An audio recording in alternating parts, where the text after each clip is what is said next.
Well, welcome back to The Remote Life. My name is Han Talbot, also known as Han Meets World, and in this special edition, I'll be sharing a bit about the Remote Life podcast journey so far and my advice for people thinking about starting one themselves. So grab a coffee, a tea, or something stronger, and welcome to the 50th episode of the Remote Life podcast.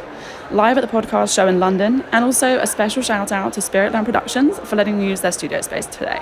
So as normal, we normally kick things off with people's stories. So to tell you a bit about my remote life journey so far. So funnily enough, I started about 11 years ago when I was on a study abroad in Brazil.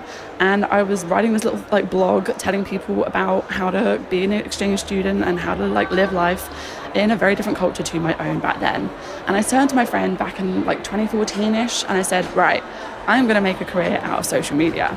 And she was like, Han, how are you going to do that? And I was like, no idea, but I'm not going to do the traditional route of things that we've been told. And that's what I did. I continued doing the blog. I was actually paid by my university at the time, which was very unheard of. And from there, I used social media to essentially build a portfolio.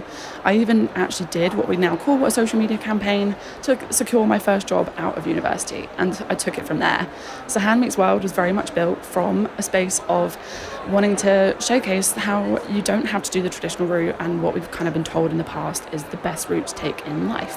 So yeah, Han Meets World is very much documenting my journey, living in London at the time, and just telling everybody what I was up to. I worked with startups, I worked with small businesses, I tried corporate for a bit, wasn't for me. And then finally in 2019, I decided, right, I am going to go freelance. And so I did. And I started working with more influencer marketing. Oh yes, probably should mention that, shouldn't I? So I kind of did more on the marketing side, building this portfolio in different PR, marketing roles, communication roles, SEO, you name it, I probably did it and tried it. To the point where I was then working with influencers myself. So I had these amazing two different worlds to be able to kind of play with back in 2019, where I was both a content creator as Han Meets World and also Han Talbot freelance, the freelancer. So cut to the pandemic, and I decided that I had tried being on off remote for about 10 years, well, not nearly 10 years, where it would be about 7-8 years at that point. And I thought, right, I am going to go full-time remote then, thanks to a little thing called the pandemic. And so then when it came to about 2021, I decided, right, I want to start creating more content around becoming a digital nomad and seeing some amazing people since about 2016 doing the whole quit my 9 to 5 and move abroad and do what I wanted. And I decided, you know what, I kind of want a slice of that in my own way. And obviously having put some amazing people on stages, on campaigns for so long, having been in the sphere for so long as well, I was like, right, I feel like I know the amazing people who have got awesome stories. That the only format that kind of worked at the time was honestly a podcast. So to be completely honest, I get asked a lot, Han, how do I start a podcast? What was it about podcasting that you wanted to really kind of go with? What was it that made you start? And to be completely honest, I never intended to be a podcaster. I never saw myself as a podcaster. I did a lot of social media, as we know already from this story so far. However, I never really saw myself as that kind of person that could really sit behind a mic and talk for kind of longer periods of time. So fast forward, I thought, right, I'm going to try one series because, I've got these amazing people who can answer some questions that I was getting back in 2021. We were beginning to come out of these lockdowns. I was about to embark on my full-time remote and work and travel journey. And I thought, right, I'm going to do this one series. So I did one series with some amazing guests, and then people were going, wait, so where's series 2? So I then started looking for more questions to answer and more people to kind of talk to and to really start getting into the remote work industry itself. Because what people don't know is that obviously remote work has been around for probably 20 to 30 years at least, but there's actually a whole industry that is quite new. So it's super exciting for me to then take the podcast into this industry and start discovering some amazing initiatives that were going on, from co-livings to communities to you name it. There was a company for something, and there is a company for something, and it's only getting stronger. So yeah, I guess for me originally the podcast was a sort of side project, if you will, to sort of answer a few more sort of topics and questions that people had. But then it became this whole other thing that just became a great way for me to have such amazing conversations and then get asked to come and speak at events, work on campaigns. I was so fortunate to then pitch and be accepted onto the LinkedIn Creator Accelerator program back in 2022. I've been mentioned in Lonely Planet, Stylist, Dubrovnik Times, and a few other places. And of course, the guests have, as always, from day one, but they just are so amazing. The amazing conversations I get to have, I can't even. Yeah, I'm honest. I'd say every episode I'm probably sat there going, oh, these people. But yeah, I suppose if you're thinking about starting a podcast, I would really look at what is your why, because yeah, a lot of people will say like, oh, we should be doing a podcast, but I'm like, if you don't have anything of like particular value, or if you don't have something that you really want to share with the world in this kind of format, then why are you doing it? Maybe podcasting's not for you. If, like me, you think, right, it could be a great little series, like side series, then perhaps that could be a fun project for you to try, just like I did. And like I say, I never knew it was going to take me on the amazing journey that it has, working with some amazing destinations, companies, and people. So yeah, I guess the first thing to think about is, what is your why when it comes to a podcast? And I say this for anything, whether it's a blog, it's a social media account, whether it's a business, whatever it is, what is your why for wanting to start it, and what kind of gap are you filling? Because back in 2021, I felt like no one was really getting too much into the nitty-gritty of starting a business, of maintaining a business, of how to find a remote job, all these different bits and pieces. Where are the communities? How do I find them? So I guess, yeah, it's really about your why, always about your why. Podcasting is amazing. I freaking love it. But if it's not a format that works for you, if you don't think you'd be comfortable doing it, then maybe you need to look at something else, first of all. And yeah, as I say, it's just one of those funny things. I feel like every series comes to an end and I go, right, okay, am I going to do another one? I get feedback going, yes, we want more. Han, you've got to interview this person. Or I'll go, right, okay, what's next for it? So again, 50 episodes feels like a really good time to also kind of think about, right, what's the next kind of step of my journey for the remote life as well. So for me, this is 50th episode. Just to share a little spoiler, is me testing out a new format myself, where Han is the only one on the podcast. So let me know how you feel about this chapter, because I think this could be an interesting take next. Yeah, so I think that's probably one of the biggest things. I think also now that remote work and life is such a big thing, future of work is a big industry now. I guess also it's thinking about how also do you stand out as a person or stand out as a brand, because obviously like you could be doing it as a solopreneur, you could be doing it like with your team, you could be doing it with your partner. And yeah, I suppose it's also thinking about, okay, what sort of value do I bring? Is it worth the time and investment for me? Not necessarily equipment. That's a quick one, a good side note actually, because people say to me all the time, oh my gosh, Han, your audio is amazing. And with the exception of today, where I have an amazing professional mic in front of me, normally I am using my phone and my iPad on the Squadcast in true remote life fashion, because of course I have to think about my packing space when I go away. So again, if that's a barrier to entry for you, please don't let it be. Obviously check your audio before you start, but honestly, I started on the voice notes. Pretty much every single intro, outro I do is on the voice notes app on my phone. So you really don't need a lot to get started. It really is, again, about, okay, what is the message that I'm trying to communicate to people? What do I want to provide in this industry, or what do I want to provide to the world? And if perhaps audio is the right format for you, then amazing. I guess my marketing brain then kind of goes, wait, hang on a minute. So actually, we're kind of in this space right now. If we were to talk about trends, which I don't like talking about trends, but if we were to talk about trends for a second, I would probably say, right, actually, people are starting to go back to the long form formats. So perhaps maybe a podcast is the right space for you to talk about. And I know like TikTok's experimenting with 60-minute video. Obviously you've got YouTube as your kind of visual search engine. Shorts is doing quite well too. So again, you've got that as a sort of good way to get in new leads. But yeah, really, it's honestly, again, I'm going to sound like a broken record by the end of this episode. However, it really is about what is it that you want to bring to the world. And also, actually, that's another good point. You know, we're doing quite well with this little flow we've got going on right now. Do you have the time and space? Do you have the time to really sit and do a podcast? Like, could you put a routine in? I mean, that's quite rich coming from me, who does a series. Just finished series 8 now. Amazing.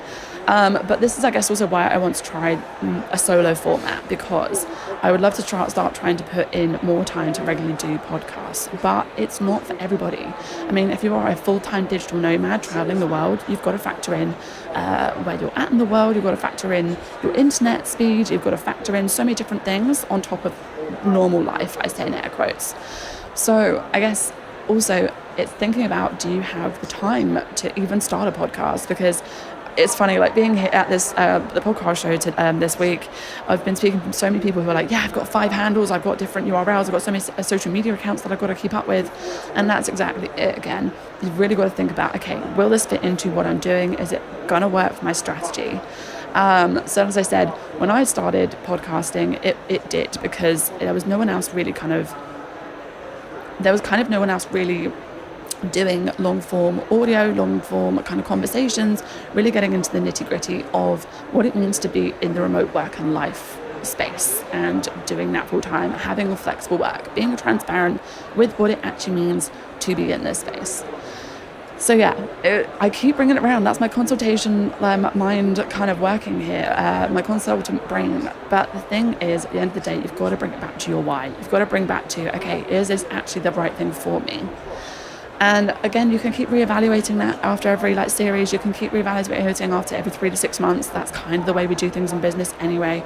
But I'd say for anybody who's thinking about starting a podcast themselves, you just got to take a little bit of a rain check. Is it going to work for you? Is it something that is actually going to be worth your while? And after one episode, what else are you going to talk about? It's the same with blogs as well. I had a few people years ago say to me, Han, I want to start a blog. I've got 3 ideas and I could get started tomorrow. Yes, you could. Congratulations. But what are you then going to talk about the week after that? What's your 4th episode going to be? What is your 4th blog post going to be? You know what I mean? So you've really got to think about, okay, why is it that I want to start this thing? But yeah, I think that's honestly me in a little nutshell. I guess it's just been so amazing to really take on a new format for me. I mean, for myself, I've been both a marketer and content creator for 11 years at this point, and to be able to sort of I suppose you could argue you've been on Instagram, so technically you are sort of at the forefront of the brand anyway, but it's been really funny to then take that to the next level, marrying up both my marketing and content creation experience into one, and to kind of put it at the forefront. So yeah, I think I will say that the remote life has been and is currently one of my absolute favourite choices and one of my best decisions that I've ever made, in terms of career, in terms of projects, whatever it is. Because the amazing people I've been able to speak to on this podcast, and honestly also thank you to you also for being here and for encouraging this little thing along, because without you I would not be here as well, let's be honest. Without your feedback, we wouldn't have a 50th episode. So thank you. It has been so amazing to answer your questions, to be able to have the space to chat, just have little coffee chats with such inspiring people in the content space, in the future of workspace, in so many different walks of life. So yeah, I will say that if you are considering the podcast journey and what's actually stopping, you might have several different ideas that you're like, I just don't know, don't know. Start. I have met so many amazing people at the podcast show this week who have incredible niches, from hip hop to to doing can't even think of the word, to doing amazing charity work in different countries, and meeting people from the lifestyle space, fashion space, beauty space. There's so many different people who are starting a podcast now, and whether it's in an audio format or as a video format, but again, whatever works for you, and you've got those ideas that you want to bring to the world, I bet you there is someone ready to listen. So looking through my notes, I realized there was one thing that I didn't talk about, and that is, how do you monetize podcasting? Is it something you can make money from? Because again, of course, people will, and this is the same again for any kind of social media platform as well. People see people going viral, or people see that people are doing well on social media, and I mean this when I talk to clients, when I talk to brands, when I talk to individuals, and I go, oh my gosh, this person's doing so well from social media, maybe I should start a social media account, or I should start a podcast, and I'll make some really quick money from it. And I have to say, if you're looking to make money, if you don't have an already established audience or a brand backing you with a podcast concept, I will say that podcasting is not the place to go if you're looking for a quick buck.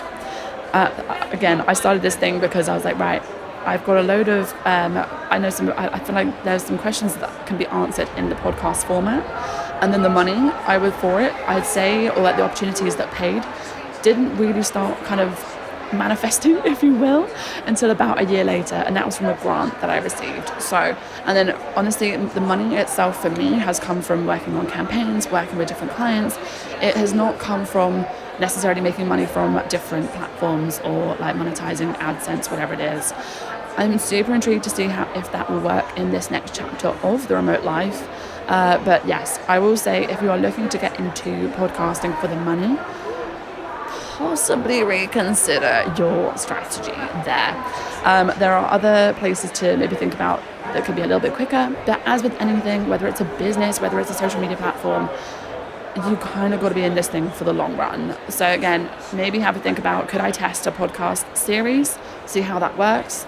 Maybe think about a long-term podcast strategy, but I wouldn't quit the day job just yet and start the podcast. So there are so many different ways that you can do it, whether it's coming to events and meeting people who are looking for your services, whether they're looking to reach your audience. And yeah, there are so many different ways that you can monetize podcasting, but I'll keep you posted on how that goes in a more consistent format. At the moment, I would say that it's not the best format if you're looking for a quick buck, though. But I will say this, it is a super amazing place to come and get meaningful conversation and meaningful value. So do not discount that. Monetizing it could be, if you've got a team behind you who can go out to brands and whatnot, if you're somebody who has your brand contacts, maybe have a look at having a chat with them. But I will just say that, again, like any business that you are starting, you've got to kind of be ready to play the long game with this thing. But yeah, that's just a little bit of an insight into how I make money from my content in general. But there are, of course, so many different ways that people are doing it. And that should 100% not deter you. If you've got those ideas, go for it. Test it out. Have a play. And see how it lands with different people. I mean, that's what we did. So yeah, that's all I will say from me for now. I would love to know how you found this episode. And do you know what? I'm getting more and more excited about potentially doing a few solo episodes like this. It's been really great to chat to you in this little mini episode. And yeah, of course, we can't leave the Remote Life podcast without me answering fill in the blank, home is where. And as you probably guessed by now, home is where my laptop is. And I feel like I need to actually just elaborate a little bit further on that very quickly for you. So it's funny, as soon as people say home is where my laptop is, well, yeah, obviously that's where you work. It was never about the tech. So a funny little background story about me. I grew up moving around quite a bit. I lived in Spain for a few years as a kid, came back to the UK, we moved around kind of within the UK a little bit. And I was trying to find this sense of home. I think I figured that I'd moved house. I think it was something around 17 times in about 23 years at one point. So that was a kind of crazy realization to come to. And I realized that I'm much more comfortable with change than I am with routine. And that does go for the same today. But to come back to the point, I read this amazing book back in 2016 called My Life on the Road by Gloria Steinem. And if you follow me on LinkedIn, you follow me on Insta, you might have seen me speak about this book before. But this book, without giving too much away, really revolutionized how I thought about home and what it meant to be home. Because I spent years thinking that home was a location, and whenever I was kind of something doesn't feel right, something doesn't feel good, I would then go, right, it's time to move on to the next place. But until I realised that actually no, home is a feeling. Home is whatever I say it is, and home can be whatever it means to me. So I was looking around going, okay, so I was actually I think I was in a hostel in Brighton at the time as part of I was just going mad travelling on the road within the UK at the time for my work. And I was looking around going, okay, so what means home to me? Is it my duvet? Is it home is where my friends are? Is it where my family is? And then I thought back to the times that I did my study abroad in Brazil. And I've been traveling around, lived in London, doing all these trips, moving around so much. And I was thinking, do you know what, actually, I can be home wherever I need to, as long as I can stay connected to my loved ones. So at the time, when I first started doing this as an adult, it was my laptop. Now, of course, people use phones, people use iPads, that we have a lot more efficient technology. But of course, home is where my laptop is sounds like a much better slogan, and especially on stickers and other bits and pieces. So yeah, home is where my laptop is became the slogan for this brand. And it was never about the tech. It was always about being able to stay in contact with my loved ones. But yeah, that's all from me for this episode. Thank you so much for taking the time to listen to this episode with me. And I hope we can remote work with you again soon.